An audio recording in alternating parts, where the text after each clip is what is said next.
Good morning, how are you students? આજે આપણે ધોરણ 5માં એક્ટિવિટી 1 ને 2 વિશે શીખીશું. તો તમારી પહેલાં આપણે સ્ટાન્ડર્ડ 5ની ટેક્સ્ટ બુક શીખીશું, પછી એમાં જોઈશું વર્કબુકના સ્વાધ્યાય. So let us start.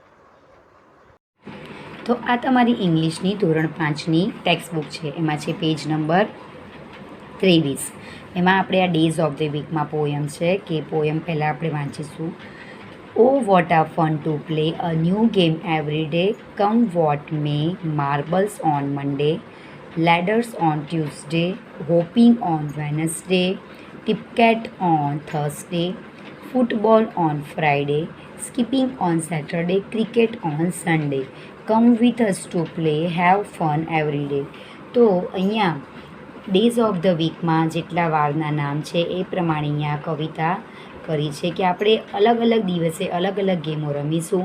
મંડે આપણે માર્બલ્સ રમશું, ટ્યુઝડે આપણે ladders, Wednesday hopping, Thursday tipcat game રમીશું, ફ્રાઈડે ફૂટબોલની, સેટરડે સ્કીપિંગ કરીશું એટલે કે દોરડા કૂદીશું, અને સન્ડે ક્રિકેટ રમીશું, અને રોજ આપણે મજા કરીશું. હવે આપણે આની આઇડલની વર્કબુકમાંથી એનું આપણે સ્વાધ્યાય શીખીએ. આ તમારી આઇડલની બુક છે. એમાં આપણે ડેઝ ઓફ ધ વીકના બધા મિનિંગ પહેલાં શીખીશું કે ટુ શેર એટલે વહેંચવું, ફન એટલે મજા, પ્લે એટલે રમવું, ન્યૂ એટલે નવું, ગેમ એટલે રમત, માર્બલ્સ એટલે લખોટી, લેડર્સ એટલે સીડી, હોપિંગ એટલે લંગડી એટલે કે એક પગે જ્યાં કૂદીએ એને કહેવાય છે લંગડી, એક રમતનું નામ છે. ટિપકેટ એટલે એક દાંડિયો, એ પણ એક રમતનું નામ છે. સ્કીપિંગ એટલે દોરડા કૂદ, વિથ અસ એટલે અમારી સાથે, અને હેવ ફન એવરી ડે એટલે કે રોજ મજા કરો. તો આ તમારે પોએમના શબ્દાર્થ ઇંગ્લિશની નોટમાં લખવાના છે. નેક્સ્ટ પેજમાં છે એનું ડેઝ ઓફ ધ વીક. તો આપણે બધા રવિવારથી આ શનિવાર સુધીના સ્પેલિંગો છે. Sunday, Monday, Tuesday, Wednesday, Thursday, Friday, Saturday. એ સ્પેલિંગો ઉપરથી તમારે આ મિસિંગ લેટરો, દિવસોના નામની ખાલી જગ્યા પૂરી કરવાની છે. જેમ કે TUESDAY Tuesday, WEDNESDAY Wednesday, right? એ પ્રમાણે તમારે આ બધા ડેઝ ઓફ ધ વીકના સ્પેલિંગો પૂરવાના છે. અને રીડ, અન્ડરસ્ટેન્ડ એન્ડ રીરાઇટ એટલે કે વાંચો, સમજો અને ફરીથી લખો. તો આના આ જ બધા વાક્યો તમારે જોઈને આ લાઈનોમાં લખવાના છે. જેમ કે where is your father, today is Monday, there is a table, good afternoon sir, is it flying, Sunday is the first day of the week, Monday is the second day of the week, Tuesday is the third day of the week, Wednesday is the fourth day of the week, Thursday is the fifth day of the week. Okay, તો આ પ્રમાણે તમારે આ વાક્યો જોઈને લખવાના છે. આ તમારે ખાલી જોવાનું છે, લખવાના છે. અહીંયા મિસિંગ લેટરની ખાલી જગ્યા પૂરવાની છે.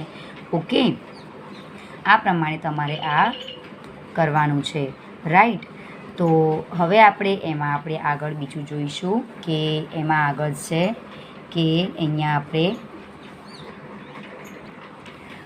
તમારી ઇંગ્લિશની ટેક્સ્ટ બુકમાં unit 1 what is in this unit, એમાં આપણે આ એક્ટિવિટી જોઈશું. એમાં આપણે આ એક પોયમ છે કે here is the rhyme, here is the rap, 1 2 3 4 5 6 clap, here the rhyme, here the beat, keep the rhyme in your feet, go for rhyme, go for the fun, go for the rhyme, go for the rap.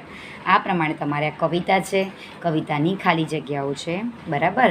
હવે એમાં છે કે તમારે આ જે pictures દેખાય છે એ પિક્ચર્સમાં કેટલા કાર છે, કેટલા બનાનાસ છે, કેટલા એપલ છે, કેટલા રેબિટ છે, કેટલા ફ્રોક છે, એ તમારે અહીંયા ખાલી જગ્યામાં લખવાનું છે ગણીને, રાઈટ?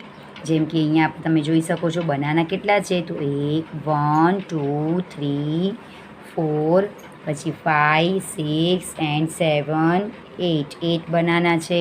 તો અહીંયા તમે લખી શકો છો બનાના કેટલા છે, બનાના 8 છે, બરાબર? એ પ્રમાણે અહીંયા લખવાનું છે.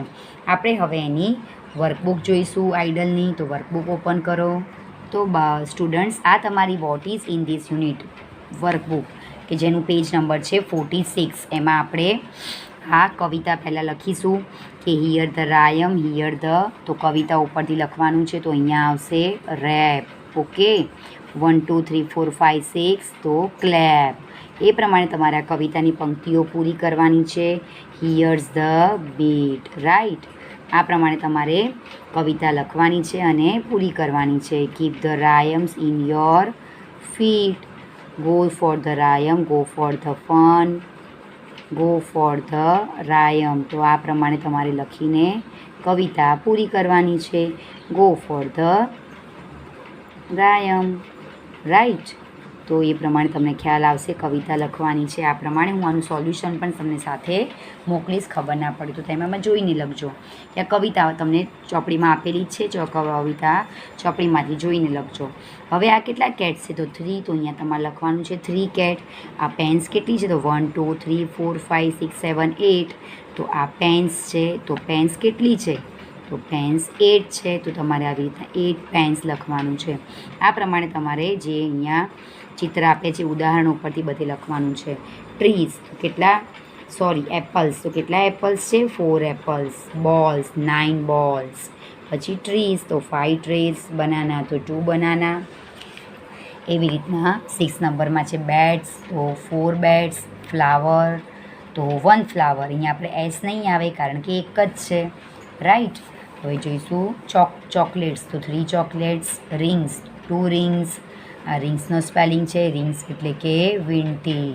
પછી ડોલ્સ 2 ડોલ્સ અને ડોગ્સ તો 2 ડોગ્સ. ઓકે, હવે આપણે એ પ્રમાણે અહીંયા આ એક્ટિવિટી જોઈશું બી. તો એ એક્ટિવિટીમાં તમારે અહીંયા સેન્ટેન્સ આપેલા છે.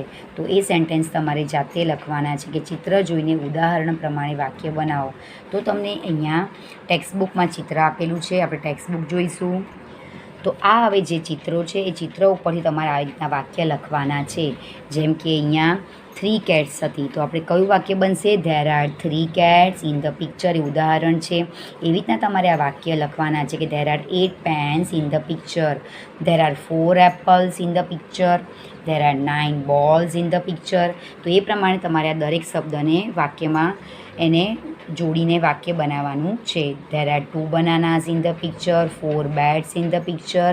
અહીંયા એક છે એટલે ઇઝ વાપરવામાં આવ્યું છે કે there is 1 flower in the picture, there are 3 chocolates in the picture, there R 2 rings in the picture, there R 2 dolls in the picture, there R 2 dogs in the picture. હવે આપણે જોઈશું પાછળ એ પ્રમાણે અહીંયા તમારું આ એક ગ્રામર છે કે ગ્રામરમાં તમે જોઈ શકો છો કે કોઈ પણ વ્યક્તિ, પક્ષી, પ્રાણી કે વસ્તુ કઈ જગ્યાએ છે તે દર્શાવવા માટે પ્રેપોઝિશન વપરાય છે. તો આપણે જોઈશું પ્રેપોઝિશન. તો કે કયા કયા પ્રેપોઝિશન છે? તો ઇન, ઓન, નિયર અને અંડર. ઇન એટલે અંદર, ઓન એટલે ઉપર, નિયર એટલે નજીક, અંડર એટલે નીચે. તમે જોઈ શકો છો કે આ ડોલ ક્યાં છે? તો ડોલ ટેબલની ઉપર છે એટલે અહીંયા ઓન વપરાયું છે. ફિશ ક્યાં છે? ફિશિસ બધા એક્વેરિયમની અંદર છે તો અહીંયા ઇન વાપરવામાં આવશે. અહીંયા આપણે શું લખીશું? IN in. અંદરનો મિનિંગ થાય છે ઇન. હવે જોઈએ આ કેટ ક્યાં છે? તો ટેબલની નીચે. તો નીચે માટે શું વપરાશે? અંડર. તો અહીંયા આપણે લખીશું UNDER અંડર, રાઈટ. એ પ્રમાણે અહીંયા આવશે the doll is near the wagon. તો ડોલ ઢીંગલી ક્યાં છે? આની નજીક છે. The man is standing under. Under એટલે કે તે રૂફ એટલે કે છતની નીચે ઊભો રહ્યો છે. The fan is on the table, right. પછી અહીંયા છે the cub is in the tub. એટલે કે કબ એટલે એ ક્યાં છે? એ ટબની અંદર છે. ચેર ક્યાં છે? Chair is near the desk. Chair એ ડેસ્કની નજીક છે. Bus is standing under the shade. તો બસ ક્યાં છે? શેડની નજીક. The girl is standing on the mat. એ મેટની ઉપર ઊભી છે. પછી અહીંયા જોઈ શકો the dog is in the box. Dog ક્યાં છે? બોક્સની અંદર. અને એપલ ક્યાં છે? બોક્સની ઉપર. તો ઉપર માટે ઓન વપરાશે, રાઈટ.